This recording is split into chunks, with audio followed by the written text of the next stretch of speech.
몇몇 사람들은 관계를 회복하려고 할 때 마음이 어렵다고 이야기를 많이 하시거든요.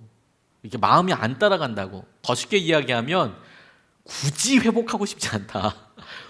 굳이 내가 그 사람 얘기해서 이렇게 해야 되겠나. 그냥 이대로도 잘 붙으면 너무 힘드니까 이렇게 잘 대충 덮고 잘 있었는데 굳이 그걸 후벼 파서 얘기하고 싶지 않다. 이런 이야기들이 많이 있는 이유 중에 대표적인 이유가 이 감정적인 거거든요. 정서적인 관계가 이 감정적으로 한번 딱 상황이 어려우면 진짜 힘들고 무참해지는 거죠. 제게도 몇 번 생각해 보니까 그런 몇 가지가 생각이 나더라고요.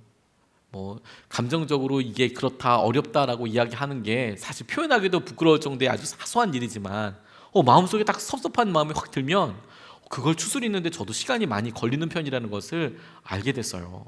쉽지가 않더라고요. 그러니까 그 섭섭한 마음이 있으니까 다음에 만날 때 굳이 그 얘기를 하고 싶지도 않고 자연스럽게 끝내도 상관이 없는데 그분이 굳이 그런 의도를 가지고 했을 이유도 없는데 저 혼자서 싫다, 나 그렇게 얘기하기 싫다 라고 하는 걸 보니까 이 감정적인 환기라는 게 영역의 어떤 상처들 때문에 우리에게 그렇게 있을 수 있겠구나. 게다가 이 감정의 조절이 참 쉽지 않지 않습니까? 어떤 때는 약의 도움을 받아야 할 수 있을 정도로 슬펐다가 기뻤다가 어렵기도 하는데 오늘 이 감정에 대해서 하나님께서 우리에게 중요한 기준들을 이 본문 말씀을 통해서 생각하게 하신다고 붙잡게 됐습니다. 첫 번째로 주목하고 같이 붙잡고 싶은 것은 무엇이냐면 이 감정을 우리의 관계의 토양이 되는 이 감정을 하나님께서 진리와 진실 위에 두기 원하신다라는 것을 우리가 항상 가장 중요한 기반으로 삼아야 한다는 거예요. 25절 말씀에 보면 그런즉 거짓을 버리고 각각 그 이웃과 더불어 참된 것을 말하라. 이는 우리가 서로 지체가 됨이라. 서로 관계를 유지하고 말을 하는데 참된 것 위에 말할 수 있도록 노력을 해라. 저는 이 말씀이 우리에게 있어서 굉장히 중요한 기준이라고 붙잡았습니다. 관계를 풀어가다 보면 적당한 거짓말까지 아니어도 과장이 있을 수 있거든요. 적당히 이 시기를 넘어가는데 그냥 급급해서 하는 경우들도 있거든요. 예전에는 기술이 발달되기 전에는 지금이야 무전기로 얘기하고 그러지만 예전에는 배가 서로 이야기할 때 큰 확성기 가지고 이야기하고 그랬답니다. 그런데 서로가 이렇게 이야기하는데 한 번은 안개 낀 때 가다 보니까 무장한 한 커다란 함선이 어떤 배처럼 보이는 것과 마주하게 되는 일이 있었대요. 그러니까 이 큰 함선에서 큰 소리로 확성기로 이제 이야기를 했습니다. 여기 스미스 미군 대장인데 거기 배를 남쪽으로 10도 돌려라. 이대로 가면 우리 서로 충돌한다. 급하니까 그렇게 이야기했겠죠. 이 항로대로 그대로 가면 둘이 충돌할 것 같으니까 거기 비켜라! 이렇게 크게 긴급 명령을 내렸답니다. 우리는 지금 명령을 수행하고 있는 중이니까 니네 비켜라! 이렇게 이야기했는데 이게 분명한 소리로 근데 희미하지만 아주 단호한 어조로 이 안개 속에서 또 말이 들리는데요. 저 상대편에서 여기는 존스 이등병입니다.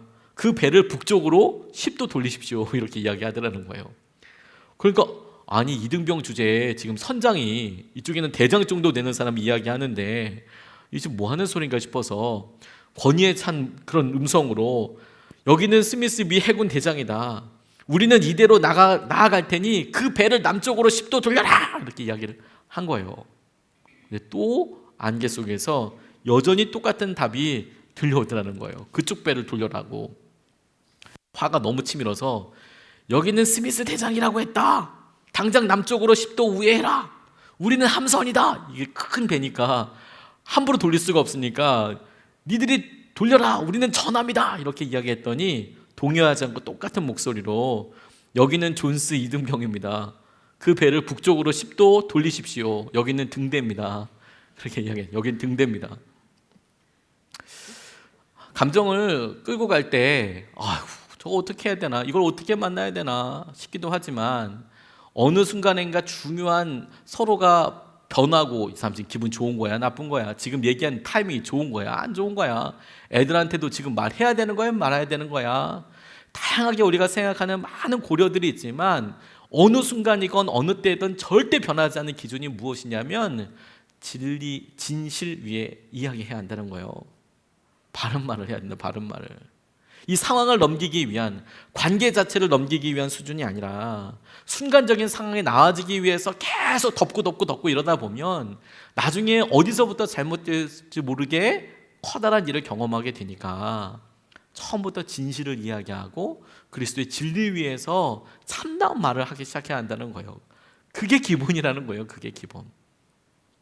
감정이 우리에게 있어서 하도 변하니까 심지어 우리를 도와주기 위해서 어떠시냐고, 괜찮아요. 그게 처음에는 그냥 괜찮다고 이야기하지만 어느 순간이 되면 자기가 사람들에게 도움을 받을 수 있는 기회를 놓쳐버리게 되거든요. 그게 괜찮다고 해서 계속 괜찮으면 다행인데 그게 어느 순간에 압력밥솥이 아주 가득 압력을 하다가 어느 순간에 빽 열리게 되는 것처럼 이 뚜껑 한번 열리고 나면 엄청나게 고생을 많이 하는 경우들이 있잖아요. 그러니까 내가 진리와 진실을 위해서 나를 표현하고 내가 이야기하는 것이 정말 중요하더라고요. 저는 이런 일들 가운데 언제 어려웠나 보니까 예전에 이런 일이 한번 생각이 났습니다. 제가 전도사 시절에 연회라는 것이 감리교회는 해마다 있습니다. 연회 때 우린 중앙연회에 지금 속해 있는데 그때 당시에 제가 서울연회라는 곳에 속해 있었습니다. 연회에 속해 있는 모든 교회 목사님들 그리고 장로님들 그리고 전도사님들 중에서 진급하시는 전도사님들이 모이세요. 그 인원이 정해져 있습니다. 그러면 보통은 1박 2일 혹은 2박 3일 동안 진행이 됩니다. 그러면 회의가 아침서부터 저녁까지 진행이 되거든요. 심지어는 저녁 늦게까지 진행되는 경우도 있어요.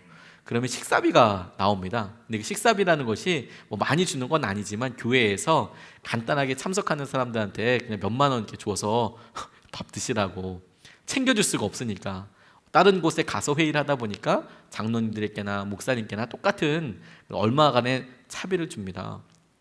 근데 제가 막내이다 보니까 그 교회에서 장로님들이 오시고 목사님들도 오시고 그래서 제가 봉투를 갖고 있었습니다. 그리고 봉투 나눠줘야 되는 거거든요. 이름 보면서 어느 장로님, 어느 목사님 다 나눠드리고.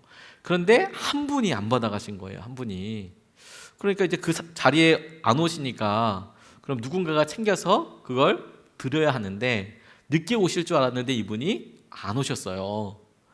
그리고 저도 그냥 그 일을 생각하고 그 다음에 바쁜 일이 있으니까 가방에다가 그걸 넣고, 돈이니까 큰 돈은 아니지만 얼마 되지 않아도 봉투를 거기다가 가방에다 넣고, 그리고 잊어버렸죠. 정말 새까맣게 잊어버렸습니다. 몇 달이 지나가 버렸어요. 몇 달이. 그 가방 자주 들지도 않았거든요. 왜 보통 공식 석상에 들고 가는 그런 가방 있지 않습니까? 평소 때는 패브릭 이런 거 대충 아무나 에코백 들고 다니다가 어디 이렇게 뭐 회의나 이런 데 가면 서류 가방 이런 거 빼가지고 괜히 이렇게 들고 가는 그런 가방이었어요. 그러니까 갔다 오자마자, 연애 끝나자마자 집에다가 잘 이렇게 모셔놓고 있다가 나중에 가방 정리하다가 봉투 하나가 나온 거예요. 진짜 시겁했습니다. 왜냐하면 거기 써있는 장로님 이름이 제가 다니던 그 당시에 교회에서 제일 깐깐하기로 소문난 장로님이었거든요. 직원을 그냥 대놓고 이야기하는 그 장로님. 근데 하필이면 그 장로님이 거기 제가 그 봉투를 갖고 있는 거예요. 와, 다리에 힘이 쭉 풀리더라고요. 이분 담임 목사님한테도 마음에 있는 말을 다 하시는 분인데 저같이 어린 새끼잖아요. 새끼 어린 연약한 전도사한테는 이거 어떻게 해야 되나.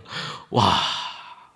그런데 한 3, 4개월 지나니까 아무도 모르는 거죠. 그 액수가 뭐 예를 들어서 엄청 큰 돈이면 뭐 그런 것도 아니고 진짜 몇만 원 수준이었고, 그리고 다 잊혀졌고, 이 장로님은 자기가 받았는지 안 받았는지, 아니 그런 게 있는지조차도 모르는 상황이고, 저만 이제 혼자서 막 마음이 너무 어려운 거예요. 물론 전도사하고 목사가 될 사람인데 거짓말하면 안 되죠. 그건 분명히 알고 있지만 이거 어떻게 풀어야 되나, 이 얘기를. 제가 별의별 말을 꾸며내고, 거짓말이겠죠. 혹은 거짓말을 안 하더라도 감출 거 적당히 감추고 드러내야 될 거 적당히 드러내서 이 상황을 좀 어떻게 좀 모면하고 싶다, 이런 생각이 정말 솔직히 들더라고요. 근데 지금도 기억이, 제가 그걸 아직도 컴퓨터에 원본 메일을 갖고 있어요. 그분께 사실을 그대로 장문의 편지를 썼습니다. A4 용지에다가 설교 치듯이 장문의 편지를 써서 상황이 이러이러해서 이렇게 됐는데 너무 죄송합니다 장로님. 그래서 편지를 써서 봉투를 2개 준비했죠. 하나는 편지 봉투고 하나는 원래 받았던 그 식사 봉투. 그렇게 해서 몇 달 만에 그분께 건네드렸어요. 장로님 죄송합니다. 이런 일이 있었고 자세한 건 내용에 적었으니까 뭐 주일날 서로 바쁘시니까 장로님도 바쁘시고 저도 사역이 있으니까 그렇게 만나서 드렸습니다. 그렇게 드릴 때까지가 마음이 너무너무 어렵더라고요. 그런데 관계를 깨트리기 싫어서 사실 두려운 거였거든요. 저랑 그 장로님이 공식적인 관계밖에 없죠. 저희 부서 장로님은 아니었기 때문에 제가 뭐 굳이 뭐 그렇게는 하더라도 그래도 한 교회 다니고 있고 그분은 기획위원이시고 장로님이고 저는 거기에 진급 중인 전도사고, 그러니까 이 관계를 해치고 싶지 않은 거예요. 어떻게든 좋게 만들고 싶은 거예요. 근데 두려워요. 그러니까 어려워요. 그런데 아무리 머리를 굴리고 해봐도 사실대로 말하는 거 외에는 다른 방법이 없겠더라고요. 아예 실수를 안 했으면 뭐 문제가 없지만 한 걸 어떻게 해요? 한 걸 뭐 아무리 탓하고 있어봐 이거 어떡하겠습니까? 근데 그 다음에는 솔직하게 인정하고 솔직하게 진실 그대로 욕을 할지라도 내가 그냥 얘기하는 거 밖에 방법이 없더라고요. 그때 좋은 거 한 가지 배웠어요. 감정을 지키기 위해서 힘들고 어렵지만 그게 어느 순간에 내가 넘을 수 없을 것 같은 압박이 되기도 하고 두려움이 되기도 하지만, 근데 어떤 때는 그게 진실과 관련된 거라면 그거는 내가 진실을 선택해야 되는 거구나. 이게 기본인 거구나. 우리가 친한 사람 가운데도 얼마든지 자기의 마음을 속이면서 살아가거든요. 근데 그러는 안에는 아무런 발전이 있을 수가 없어요. 끊임없이 계속 반복적으로 넘어지고 힘들다라고 생각하게 되는 것이죠. 제가 고등학교 때 공부를 열심히 하다가 슬럼프가 온 적이 있었어요. 근데 문제는 왜 슬럼프냐면 왜 공부가 안 되는지를 모르는 거죠. 이유를 알면 뭐 그 이유를 고치면 되는데 이유를 모르겠더라고요. 그냥 공부가 안 되더라고요. 성적도 떨어지는 것 같고. 근데 제 친구 중에 한 명이 제가 그런 이야기를 솔직히 했습니다. 사실 그게 되게 용기였거든요. 너무 힘드니까 나 공부가 요즘 안 된다. 그래서 이렇다, 상황이 이렇다. 근데 그 친구가 다른 이야기하지 않고 자기는 어떻게 공부하고 있는지를 이야기해 줬어요. 근데 저희는 그때 당시 학교가 우열반이라는 게 있었거든요. 그래서 그렇게 뭐 반이 따로 모이고 막 그랬습니다. 그런데 경쟁이 서로 좀 셌거든요. 근데 이 친구가 자기가 어떻게 공부하고 있는지 다른 사람들에게는 절대 알려주지 않을 것 같은 이런 필살기들을 본인이 얼마나 공부하고 있고 어떤 책 보고 있고 이런 이야기를 정말 투명하게 다 이야기해 주는 거예요. 물론 저는 그대로 따라가지 않았습니다. 저는 제가 할 게 있고 제가 하는 방식이 있으니까. 근데 제게는 그게 너무 큰 힘이 됐어요. 근데 시작을 가만 보니까 내가 힘들다라고 이야기하지 않았으면 그 친구가 그렇게 도움을 줄 수가 없는 거더라고요. 솔직해져야 됩니다. 진실을 위해. 그래서 우리가 서로 이야기할 때 주님께서 하시는 은혜를 나누기 위해서 내가 투명하게 이야기한다. 또 하나, 이 감정을 돌볼 수 있다는 것에 주목해야 합니다. 26절 말씀에 보니까 분을 내어도 죄를 짓지 말며 해가 지도록 분을 품지 말아라. 이렇게 나와 있어요. 분을 내어도 죄를 짓지 말며 해가 지도록 분을 품지 말아라. 여기에 2가지 단어가 있는데요. 분을 내어도 죄를 짓지 말아라. 그걸 넘어지지 마라. 행동과 관련된 거고, 품다. 내가 이런 분노를 계속 품지 말아라. 이거 감정을 잡고 있는 것을 말하는 거거든요. 하루 동안 내가 어떤 생각이 들더라도 그것을 행동하지 말고, 화가 나고 막 이렇게 표현하고 싶더라도 하지 말고, 그렇다고 해서 그것을 뭐 넘어가서 막 계속 그 생각을 네가 의식적으로 붙잡고 있지도 말고 그렇게 해라. 근데 저는 말씀을 묵상하면서 이게 제게 이렇게 읽혀졌어요. 감정을 돌볼 수 있는 시간을 줘야 하는 거구나. 내가 죄를 짓지 않는다는 것은 행동하지 않는다는 것이 다만 행동을 하고 안 하고의 수준이 아니라 내가 이런 어려운 일에 대해서 내 마음에 대해서 내가 생각해보고 행동하기 전에 충분한 시간을 주고 나 스스로가 이 감정을 지킬 수 있도록 시간을 가져야 하는 거구나. 이렇게 제게 적용이 되더라고요. 가인의 예를 보니까 조금 더 분명하게 이해가 됐습니다. 창세기 4장 2절로 8절 말씀 보면 제가 읽어드리겠습니다. 그가 또 가인의 아우 아벨을 낳았는데 아벨은 양치는 자였고 가인은 농사하는 자였더라.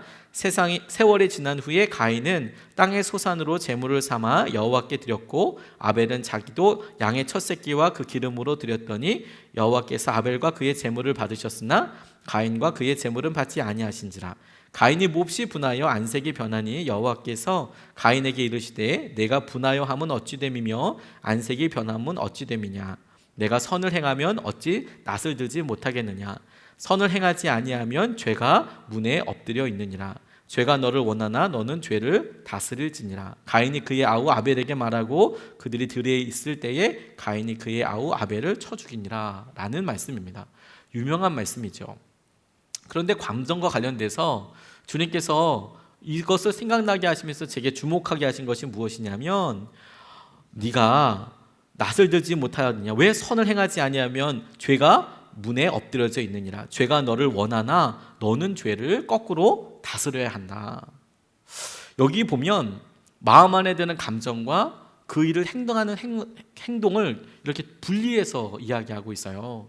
내 안에 드는 분노에 대해서 하나님께서 너 그거 죄다, 너 어떻게 그렇게 생각할 수 있냐 라고 말씀하시는 것이 아니라 네 안에 그런 분노가 들었는데 그래 그건 그렇다고 쳐. 하지만 그걸 행동하는 것은 어떻게 행동하느냐에 따라서 그게 죄가 되는 거다. 하나님께서 이렇게 경고하고 계시는 것이죠. 마음 안에 드는 여러 감정들이 있습니다. 근데 대부분의 사람들은 어떻게 생각하냐면 이 감정이 드는 것 때문에 절망해요. 그것 때문에 힘들어합니다. 어려워하고요. 제게 여러 사람들이 이렇게 상담하는 분들 중에서 특별히 요셉교고 있었을 때 어머니들, 애엄마들이 가만 보면 기도해 줄 때 거의 펑펑 울거든요. 그래서 항상 권면해 드립니다. 지금은 마음에 별의별 생각이 다 들 수 있습니다. 그게 당연한 거고 지금은 그런 생각이 안 드는 것 가지고 어떤 믿음을 논하는 게 아니라 빨리 그 생각에서 나오는 게 중요한 겁니다. 그렇게 항상 안내해 줘요. 그럴 때가 있거든요. 힘들고 어려운 생각을 할 때가 있을 수 있거든요. 행동을 하지 않는 거, 그걸 그대로 내가 나 스스로에 대해서 보는 거, 그걸 어떻게 그러면 할 수 있느냐. 내게 생각할 수 있는 시간을 주는 거죠. 내가 이 감정을 내가 컨트롤하는 거예요. 내가 다스리는 거예요. 내가 돌볼 수 있는 시간을 갖는 거죠. 저희 집에 예전에 검은 개와 흰 개 키웠습니다. 검은 개는 도베르만이었고요. 조그만 개는 마르치스라는 조그만한 애완용 개였습니다. 진짜 신기한 건 이 마르치스가 도베르만을 이겨먹는 거예요. 근데 개를 좀 아시는 분들은 도베르만은 사냥개거든요. 엄청 커요. 그래서 이렇게 반갑다고 이렇게 일어서서 턱 찌면 제 여기 이렇게 와이셔츠 이런 가슴판에 개 발이 이렇게 땅 찍혀요. 여기에. 그래서 제가 밀리고요. 근데 마르치스는 그래봐야 무릎이거든요. 그런데 둘이 싸우는데 마르치스가 이기는 거예요. 진짜 신기하더라고요. 가만 봤어요. 비결이 있더라고요. 많이 먹는 개가 이겨요. 아무튼 많이 먹는 개가 이겨요. 사이즈랑 상관없이 많이 먹는 개가 이기더라고요. 우리의 마음도 사실 그렇습니다. 내게 그런 감정적인 생각이 들었을 때 하나님께서 너 그거 다스려야 한다라고 이야기하는 것이 무엇이냐면 네가 이런 상황을 바꿀 수 있어. 네가 시간을 들여서 이것을 네가 잘 돌봐야 하는 거야. 지켜줘야 하는 거야. 그렇게 이야기하는 거죠. 대부분의 사람들이 자연스럽게 그냥 내가 그렇게 되어지는 것만 생각을 해요. 예수님을 믿으면 자연스럽게 되어지면 좋죠. 되어지는 경우도 있죠. 그런데 그것만큼이나 중요한 게 뭐냐면 내게 그런 마음과 여러 생각이 들었을 때 그걸 지켜나가겠다라는 결단과 과정이 중요하다는 겁니다. 평생 바닷물에서 짠 소금물에서 자라는 물고기도요. 나중에 그 고기 맛있게 먹기 위해서 구울 때 뭐 뿌립니까? 소금 뿌립니다. 평생 짠물 먹고 살았으면 그 안에 있는 고기도 다 짜야 될 것 같지만 소금물 안에 있어도 그 고기는 엄청 싱겁거든요. 거기에 소금 뿌려야 제대로 간이 나고 맛이 나는 거잖아요. 우리가 예수 그리스도를 믿고 우리 안에 믿음과 여러 가지 일들이 있지만 그럼에도 불구하고 우리가 감정적인 여러 일들에 믿음을 쓰고 결단을 하고 그것을 조절하는 시간들을 가져야 한다는 거예요.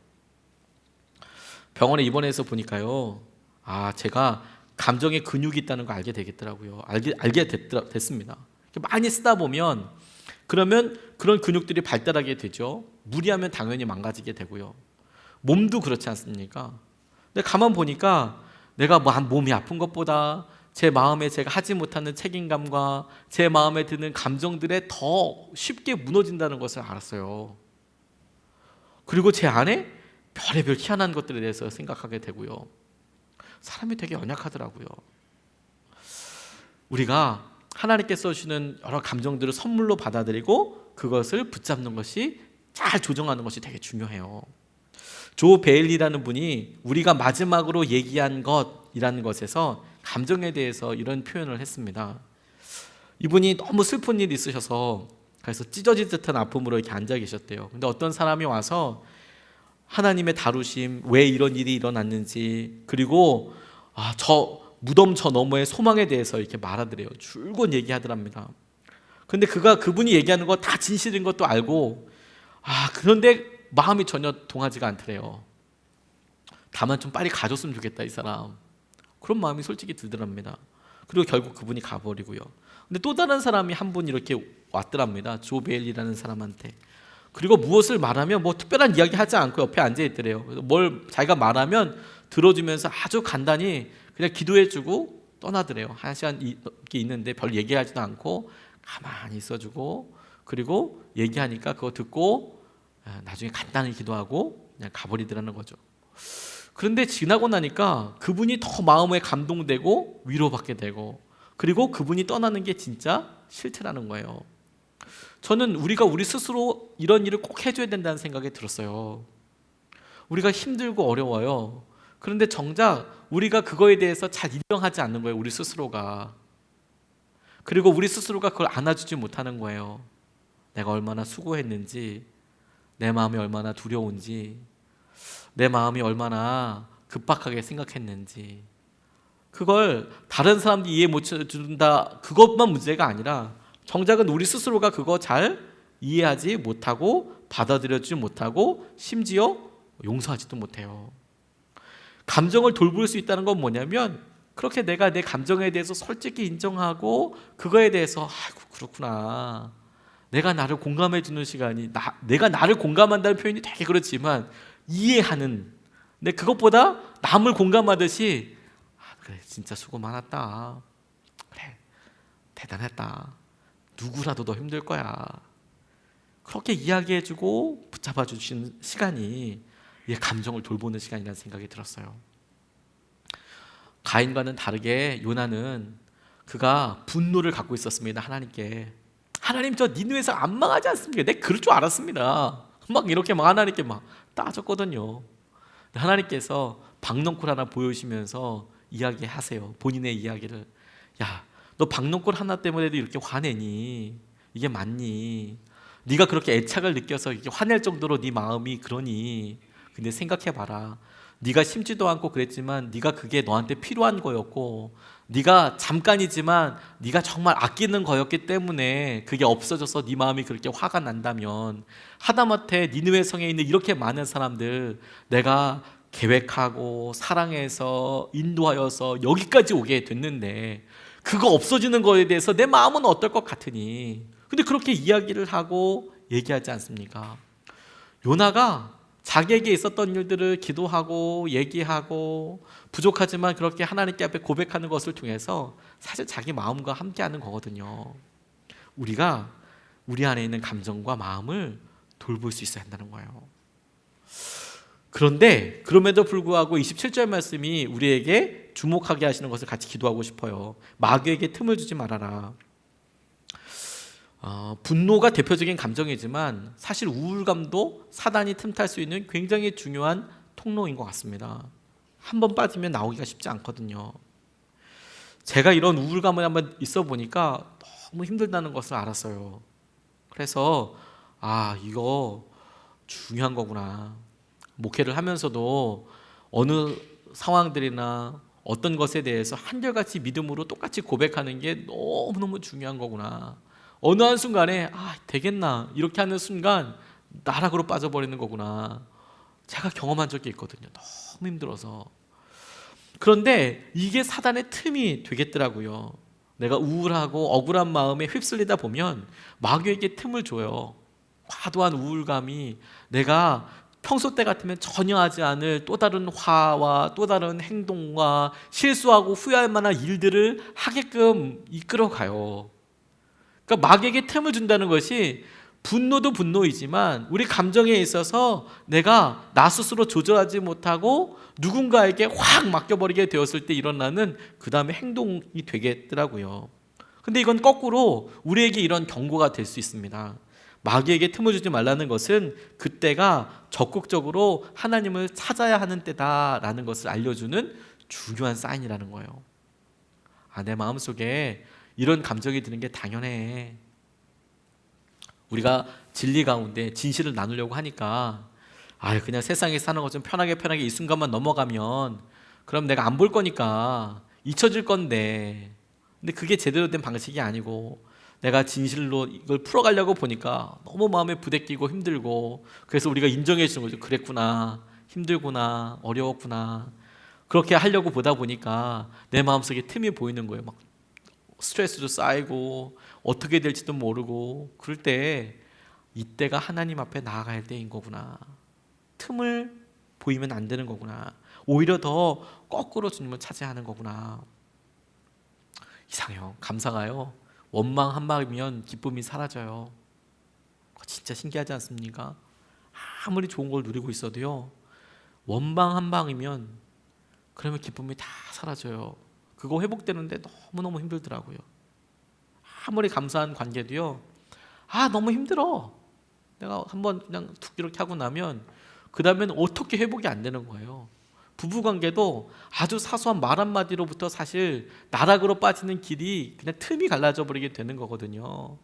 근데 그런 마음과 감정은 실제여도 그럴 때 붙잡아야 될 게 뭐냐면 오히려 거꾸로 하나님께서 그 틈을 붙잡아 주도록, 사단에게 그 틈을 주지 않도록 오히려 기도하고 오히려 생각해야 한다는 거예요.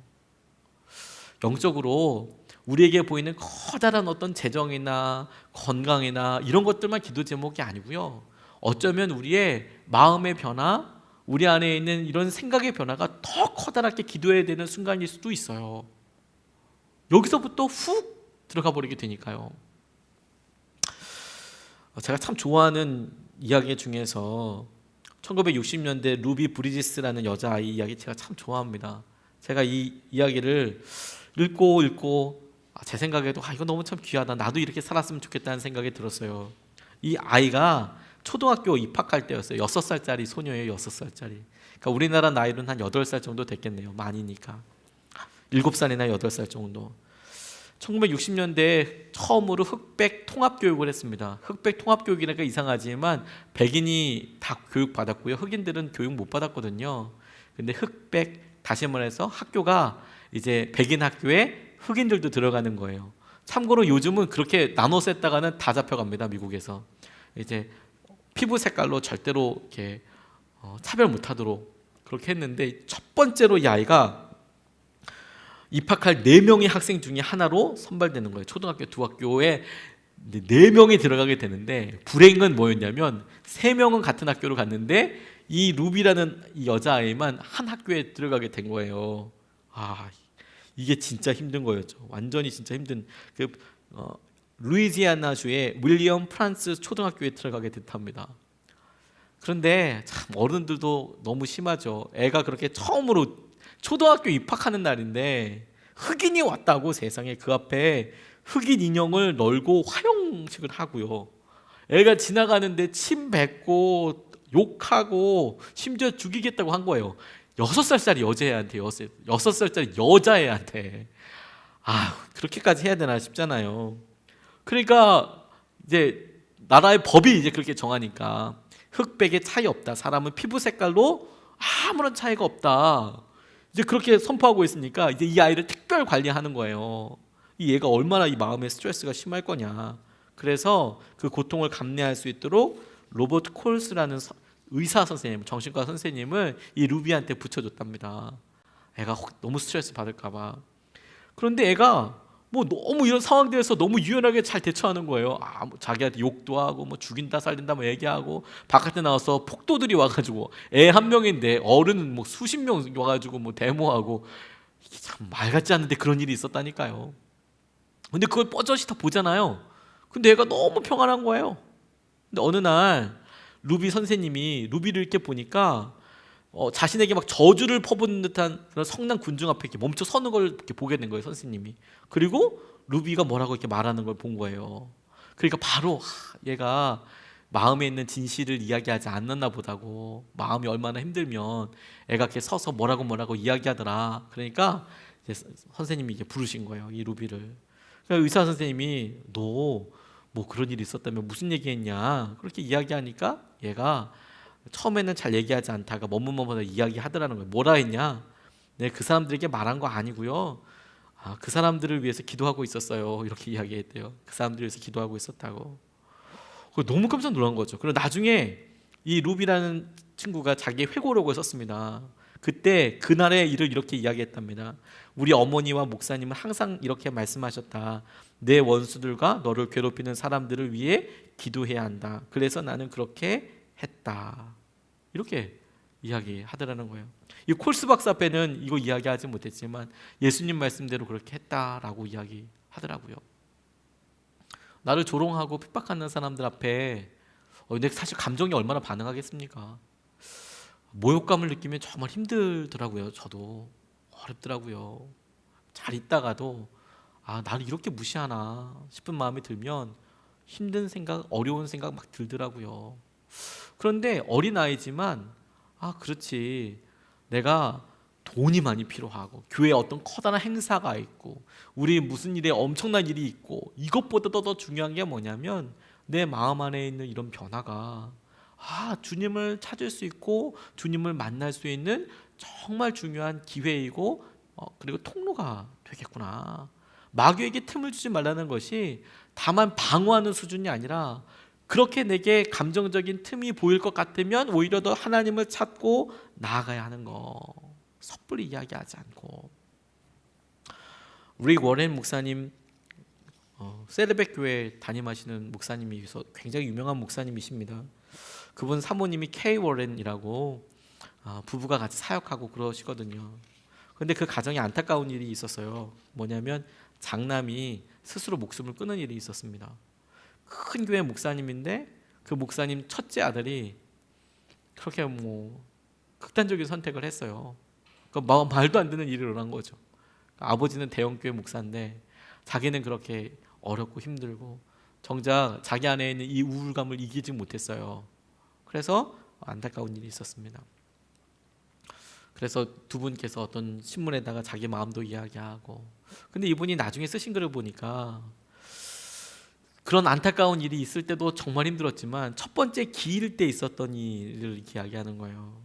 주위의 사람들이 이 케이 워렌 사모님에게 막 말들을 해주는 거예요. 고통 속에. 근데 말을 해주는데 그게 너무 좀 경솔하다 싶을 정도로 말을 하는 거예요. 마치 일침을 가하는 것처럼 이런 식으로 얘기하는 거죠. 털어버려라. 1년 됐으니까 하나님 나라 갔을 거다. 이런 식으로 털어버려라. 근데 이분이 너무 그게 힘들더래요. 잊어버려라. 털어버려라. 난 여전히 거기에 그렇게 있는데, 이렇게 힘든데, 어려운데 이거 털어버려라. 그래서 이분이 페이스북에다 이렇게 썼답니다. 제발 슬퍼하는 사람들에게 이제 그만 털어버리라는 말 따윈 하지 마세요. 자기 너무 힘드니까. 자기 아들 첫 번째 기일이 다가와서 이러고 있는데 사람들이 뭐 큰 교회 사모님이고 뭐 그런데 잊어버리라고 이제 막 이런 식으로 얘기하니까 너무 힘들더래요, 그게. 그리고 자기가 이렇게 너무 그렇게 함부로 얘기하지 말아라 이렇게 썼는데 수없이 많은 사람들이 신기한 건 그 글에 댓글을 달더래요. 그리고 며칠 만에 300만 명 이상이 거기에 그걸 다 읽고 다 댓글을 남겼대요. 300만 명이. 대단하죠. 그리고 그 글에서 K가 슬픔이 얼마나 길고도 고통스러운 과정인지 막, 그리고 구구절절히 이야기하면서 남의 슬픔을 무시하지 말라고 그렇게 당부하면서 이렇게 글을 남겼답니다. 그분이 쓴 글이에요. 그들은 예전에 우리가 돌아오기를 바란다. 아무 일도 없었던 때겠죠. 그들은 대놓고 말하지는 않아도 언제쯤 정상으로 돌아올 거냐는 눈빛으로 우리를 바라본다. 도대체 언제까지 2013년 4월 5일이라는 날짜에 모든 것을 통과시킬 거냐고 분명히 말하는데 예전에 우리는 돌아오지 않는다. 다시는 예전과 똑같아질 수도 없다. 이 모습이 우리의 새로운 정상이다. 정상적인 모습이다. 2013년 4월 5일은 우리를 영원히 변화시켰다. 당분간 어쩌면 영원히 그날은 우리의 모든 날이 통과하는 날짜로 남을 것이다. 이것 때문에 완전히 변하게 되었다. 근데 저는 그거를 이렇게 보고요, 말씀을 준비하면서 다시 찾아보면서 이런 생각이 들더라고요. 어떤 사람에게는 그 아픔과 쓴뿌리가 계속적인 사단의 틈이 될 수도 있어요. 그걸 생각하면 벗어나올 수 없고 힘들거든요. 근데 어떤 사람에게는 그게 계속해서 하나님을 찾고 의지하는 통로도 되더라고요. 내가 주님을 찾게 되는 통로가 되더라고요. 그러니까 내가 연약하니까, 그러니까 내가 주님을 붙잡게 되니까, 그러니까 내가 하나님께서 하시는 것을 은혜롭게 보게 되니까 우리의 마음에 솔직해지고 그대로 그걸 받아들이고 올려드리는 게 너무너무 중요합니다. 하나님은 그렇게 보지 않으실 테니까.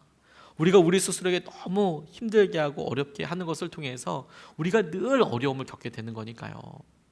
그리고 할 수 있다면 이것을 통해서 우리가 부정적인 마음도 넘어설 수 있도록까지도 나아갈 수 있게 되는 것 같아요. 그러면 이게 기적이 일어나게 되는 거거든요. 하나님께서 우리 계신 은혜들을 보게 되고 알게 되게 하신다라고 믿습니다. 어떤 분이 전신에 암에 퍼진 무연고자 응급실에 실려왔대요. 술 냄새 진동하고 악취 풍기고 응급실에서 난동 피우고 링거 꼽아놨더니 다 뽑고 피 터지고 막 이런 거죠. 나 죽여달라고 막 계속 이렇게 이야기하는데 한 달 지나고 나니까 중환자실에 다시 실려왔는데 이젠 뒤에 욕창도 전신에 다 퍼지고 상처 고름 터지고 도저히 살 수 없겠다 이런 생각이 들고 음식 공급하기 위해서 튜브 꼽았는데 무의식 중에도 그거 다 뽑아내고 이거 안에 다 까지고 막 이런 일이 막 일어나는 거예요. 근데 그분에게 20년 전에 헤어진 아내가 찾아온 겁니다. 이건 뭐 의식도 없는데 와서요. 그런데 20년 전에 나갔으니까 그 남편 옆에 있어서 고름 닦아내고 계속 뽑아내는데도 손 붙잡고 튜브로 음식 넣고 틈나는 데를 옆에서 성경 읽어주었답니다. 그리고 그녀를 사랑한다며 끈질기게 좋아하면서 결혼했던 남편이 둘째 임신하고 외도해서 도망갔거든요. 그리고 혼자서 남편 없는데 혼자서 이 아내가 두 아이 키운 겁니다. 근데 죽음을 앞둔 남편 둘러싸고 이제 그녀가 두 아이와 함께 기도하는 거예요. 하나님, 이 사람이 제게 주었던 사랑과 그 사랑으로 받은 소중한 아이들 덕분에 행복했습니다. 이제 떠나보내야 하지만 언제나 사랑했다고 고마웠다고 전하고 싶습니다. 근데 그 기도에 중환자실에 있던 사람들이 모두 눈물을 흘리고 기도가 끝난 뒤 남자는 호흡기를 떼고 숨을 이제 거두게 되었다. 틈이 있죠. 그리고 어떤 믿음의 사람들은 그 틈이 어렵고 힘들지만 믿음을 사용하는 통로로 쓰더라고요. 우리가 뭐 그렇게까지 믿음이 없다라는 것에 고민할 필요도 없습니다. 주님께서 우리의 관계를 쓰시는 이유는 우리를 다루실 수 있는 가장 놀라운 통로잖아요. 근데 그걸 우리 스스로도 동일하게 생각하고 잘 돌보는 게 너무너무 중요한 일이에요. 그리고 그것은 아주 허튼 일이 아닙니다. 소중한 일입니다. 내가 내 마음을 소중히 여기고 그리고 그걸 통해서 건강한 관계를 맺게 될 수 있으니까요. 오늘 세 가지 말씀을 나눴습니다. 첫 번째로 어떠한 관계도 진실과 진리 위에 우리가 맺어야 한다고. 그래서 내게 주어진 이거 넘어서기 위한 것이 아니라 내 감정이 그렇더라도 내가 어떤지에 대해서 솔직히 인정하고 나아가야 한다고. 두 번째로 그렇기 때문에 내가 어렵고 힘든 시간이 있으면 내가 이걸 잘 컨트롤해야 된다고, 돌본다라고 표현했는데 내가 그대로 흘러가지 않고 이것을 생각하고 내가 하나님께서 원하시는 방법대로 하려고 노력하고 하는 게 너무 중요한 과정이다. 솔직하게 내가 이야기하고 나아간다. 그리고 세 번째, 내 안에 부정적인 감각이 들더라도 이거 마귀에게 틈을 주지 않듯이 내가 하나님께서 행하시는 은혜를 붙잡는 통로로 내가 삼아야겠다. 같이 찬양하고 말씀 붙잡고 기도하고 싶습니다. 관계는 끝도 없이 우리를 계속 생각나게 하는 여러 사람들 가운데 우리가 있어서 설교를 듣고 기도할 때면 생각났다가 넘어서고 다시 또 생각나게 되고 이런 일들이 우리에게 참 많습니다. 그런데 저는 해볼 만한 일이라는 생각이 들었어요. 우리가 하나님 앞에 맺게 될 성령의 열매도 그런 인품과 성격과 감정과 관련된 거라면, 우리에게 주신 사람이 또한 그러하다면 이건 하나님께서 정말 기뻐하실 일이 되겠구나. 같이 찬양하고요, 제가 기도하겠습니다. 나 주님의 기쁨 되기 원하네 찬양하겠습니다.